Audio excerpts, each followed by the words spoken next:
सभी देवता राम जी की सेवा में अपने अपने अनशन सहित प्रकट होते। भगवान राम जी की स्तुति करने के बाद भगवान ने कहा, देवताओं जाओ, अयोध्या में हम महाराज दशरथ के यहाँ प्रकट होंगे। राम जी ने कहा हम दशरथ जी के यहाँ प्रकट होंगे। तो ब्रह्मा जी ने तुरंत कहा, प्रभु आप अगर दशरथ जी के यहाँ पूर्ण परब्रह्म रूप में प्रकट होंगे तो हम रीछों के राजा जामवंत जी के रूप में प्रकट होंगे। बोलो सीताराम। इंद्रदेव बोले, महाराज हे ब्रह्मा जी, अगर आप रीछों के राजा जामवंत बनकर के प्रकट होगे तो हम किष्किंधा में जाकर के वानर रूप में बाली का रूप धारण करेंगे। इंद्र ने बाली का रूप धारण किया, ब्रह्मा जी ने जामवंत का रूप धारण किया। अग्नि देव बोले, भैया हम तो दो वानर बनेंगे, दो भाई। बोले कौन कौन? बोले नल और नील। हम नल नील बनकर प्रकट हो। भगवान शंकर ने कहा अंश हमारा होगा, मारुति के रूप में, अंजना नंदन के रूप में हमारा भी तेज प्रकट होगा। धीरे धीरे समय बीता। चैत्र महीना में श्री हनुमान जी महाराज मंगलवार के दिन प्रकट थे। जब माता अंजना ने खूब भगवान का तप किया, ध्यान किया, हे भगवान भूत भावन महादेव, आप हमारे घर पर विराजमान हो रहे हो, पुत्र के रूप में आ रहे हो, हम कितने भाग्यशाली हैं कि आपके रूप में ही हमारा पुत्र आएगा। हमारी प्रसन्नता का क्या कहना। खूब भूत भावन महादेव का ध्यान किया, तप किया। चील ने खीर लाया, उड़ता हुआ चील वहीं से निकला। पवन देव ने हवा का झोंका मारा, वह खीर का पात्र चील के हाथ से छूट गया, माता अंजना के हाथों में आ गया, उसको पा लिया। उसी के रूप में श्री हनुमान जी महाराज चैत्र के महीने में मंगलवार के दिन जगत का कल्याण करने के लिए, राम जी की सेवा करने के लिए, भूत पिशाचों को मारने के लिए, भक्तों के रोग और संकट को मिटाने के लिए, पीड़ा को हरने के लिए, संकटों को मिटाने के लिए संकट मोचन वीर बजरंग बली प्रकट हो गए। श्री हनुमान जी प्रकट भय। अंजनी माता बड़ी प्रसन्न थे। वन में रहने वाले सब प्रसन्न हो गए। हनुमान जी के खानदान के लोग भी खुश भय। बानर भर प्रसन्न नहीं, देवता भी प्रसन्न है। कुछ दिन उत्सव में बीत गए। बोलो सीताराम। हनुमान जी के पिता केसरी जी बहुत प्रसन्न हैं। उनकी तपस्या का फल मिल गया। एक दिन केसरी जी हनुमान जी के पिता बाहर गए थे। माता ने हनुमान जी को श्रृंगार कराकर पलने में पौड़ा दिया और जैसे ही पलने में लिटाया और माता कुछ काम में व्यस्त हो गई, उसी समय हनुमान जी को भूख लग आई। भूख लगी तो हनुमान जी बड़े ही बचपन से ही चंचल। उसी समय सूर्य भगवान को देखा। हनुमान जी को लगा बहुत बढ़िया बढ़िया लाल लाल फल है। हनुमान जी ने सूर्य भगवान को लाल फल मानकर हनुमान जी महाराज ने एक उचट्टा लगाकर सूर्य भगवान को ब्रेकफास्ट के रूप में खा गए। और जैसे ही मुख में डाला सोई अंधेरा मच गया, हाहाकार मच गया। हाहाकार मचा। उस दिन राहु कृष्ण आ रहा था। राहु को लगा कि हम सूर्य के ऊपर आ रहे थे सूर्य को खाने, लगता है हमारा नंबर किसी और ने ले लिया और हनुमान जी ने सूर्य भगवान को खा लिया।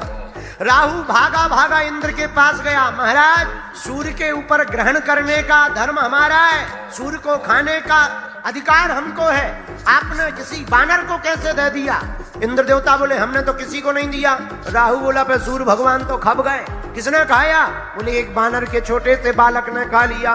इंद्र देवता नाराज होकर के वज्र लेकर के गए। एक चोर का वज्र हनुमान जी को मारा तो हनुमान जी की हनु यानी ठोडी थोड़ी टेढ़ी हो गई। लेकिन थोड़ी टेढ़ी होती ही हनु में जोर से चोट लगने के कारण हनुमान जी का नाम ही हनुमान पड़ गया।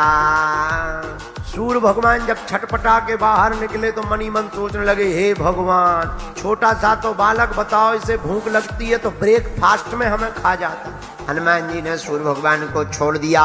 लेकिन वज्र की चोट के कारण कुछ देर के लिए श्री हनुमान जी महाराज भूमि पर गिर गए। पवन देवता नाराज हो गए। अपने पुत्र को भूमि पर डला हुआ देखकर इंद्र के ऊपर नाराज हो गए और पवन देव ने अपनी गति को रोक दिया। और जहां गति को रोका सोई भैया सब देवता छटपटा गए। तो पवन देवता से कहा कि आप चल क्यों नहीं रहे, हवा क्यों रोक दी? अच्छा विचार करो, पूरा खेल हवा का है। कोरोना में कुछ लोगों को हवा कम मिली तो उनकी हवा खिसक गई। कोरोना काल में कुछ लोगों को हवा कम मिली तो उनकी हवा खिसक गई। बोले मतलब? बोले सीताराम हो गए। हवा का बड़ा खेल है, हवा ना मिले तो अच्छे अच्छों की हवा खिसक जाती। देवता बोले पवन देवता से, महाराज आप क्यों बंद हो गए? बोले हमारे बालक को चोट लग गई, अब हम नहीं बहेंगे।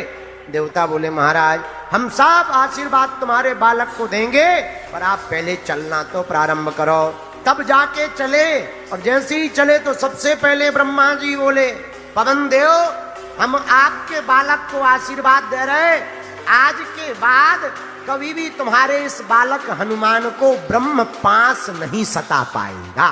पवन देवता बोले जय हो। ब्रह्मा जी जा ही रहे थे तब तक इंद्र आ गए और इंद्र ने हाथ जोड़कर कहा, अपने गले की माला हनुमान जी को पहनाकर कहा, जाओ हमारे वज्र के कारण इनकी हनु यानी ठुड्डी टेढ़ी जरूर हो गई, पर जाओ हम आशीर्वाद देते हैं, आज के बाद इस बालक का शरीर वज्र की तरह कठोर हो जाएगा। उसी दिन से हनुमान जी का नाम महावीर विक्रम बजरंगी। बजरंगी मतलब वज्रांग की तरह देह, वज्र की तरह जिसका शरीर हो उसे बजरंगी कहते हैं। बोलो सीताराम। जिसका शरीर वज्र की तरह कठोर हो उसे बजरंगी कहते। और हनुमान जी के नाम में महावीर, हनुमान जी वीर नहीं है, क्या है? अच्छा महावीर का मतलब क्या होता? रामायण में 3 लोग हैं, राम लक्ष्मण और हनुमान। विशेष 2 लोगों के नाम में वीर लगा, लेकिन हमने लक्ष्मण जी के लिए भी सोचा। लक्ष्मण जी हैं वीर, क्यों? कभी युद्ध से पीछे नहीं हुए। जो कभी युद्ध से पीछे ना हो वो वीर कहलाता है, लेकिन जो कभी युद्ध हारे ना वो रघुवीर कहलाता है। जो युद्ध में पीछे ना हो वो वीर कहलाते हैं, जो युद्ध में कभी हार को प्राप्त ना करें वो रघुवीर कहलाते हैं, जो युद्ध को ही पूरा पलट डालें उन्हीं को महावीर कहलाते हैं, उन्हीं को महावीर कहा जाता है। इंद्र देवता जैसे ही गए तब तक सूर्य भगवान आ गए। सूर्य भगवान आए, बोले हम तो इनसे बहुत डरते हैं। बोले क्यों? बोले बताओ, जब ये हमें ब्रेकफास्ट में खा गए, बड़ी आफत है। ऐसी भूख थोड़ी किसी को लगती है कि सूर्य को ही ब्रेकफास्ट में खा जाए, पर कोई बात नहीं, हम भी आशीर्वाद दे रहे। बोले क्या? जाओ हमारा आशीर्वाद है कि यह बालक बड़े होकर के, हमारा नाम है सूर्यदेव, हम है भास्कर, ज्ञान के देवता, हे पवन जाओ, आज के बाद यह बालक तुम्हारा इतना ज्ञानवान होगा कि इसके ज्ञान का कोई सामना नहीं कर पाएगा। हनुमान जी विद्यावान हैं, ज्ञानियों के सागर हैं। ये किसने वरदान दिया? आहा, सूर्य भगवान ने वरदान दिया। सूर्य भगवान चले गए, तब तक वरुण देवता आए, उन्होंने कहा हम भी वरदान देते हैं हनुमान जी को। कौन सा? जाओ आज के बाद यह बालक थल में तो चमत्कार दिखाएगा ही, नभ में तो चमत्कार पवन देवता की कृपा से दिखाएगा, थल यानी पृथ्वी में चमत्कार राम जी की कृपा से दिखाएगा, पर जाओ यह बालक का जल में भी बाल बांका नहीं होगा। अब तब तक 5वें देवता आ गए। कौन? यक्षराज कुबेर। हम भी इसको वरदान देते हैं, क्या ये कभी युद्ध में पराजय नहीं होंगे, इसलिए हनुमान जी कभी भी युद्ध में पराजय नहीं हुए। तब तक भगवान शंकर प्रकट हो गए। हम भी इसको आशीर्वाद और वरदान देते हैं, क्या कभी भी हमारे द्वारा प्रेरित मंत्र के अस्त्र शस्त्र इस बालक पर नहीं चलेंगे, और किसी को भी रुद्रपास शिवपास का बंधन पड़ा हो उस बंधन को खोलने की क्षमता हनुमान जी में आ जाएगी। तब तक देव ऋषि नारद जी प्रकट हो गए। हम भी इस बालक को वरदान देना चाहते हैं, क्या जाओ आज से यह बालक तीनों लोकों में बिना किसी रोक टोक के जा सकता है। बोलो सीताराम। बाल्यकाल में ही हनुमान जी को नारद जी ने आशीर्वाद दे दिया, जाओ ये सभी लोकों में जा सकेंगे, कोई भी इनकी गति को रोक नहीं सकेगा। इतने में यमराज प्रकट हो गए। हम भी इस बालक को वरदान देना चाहते, क्या आज से हमारा वरदान है, इस बालक को कोई रोग नहीं लगेगा।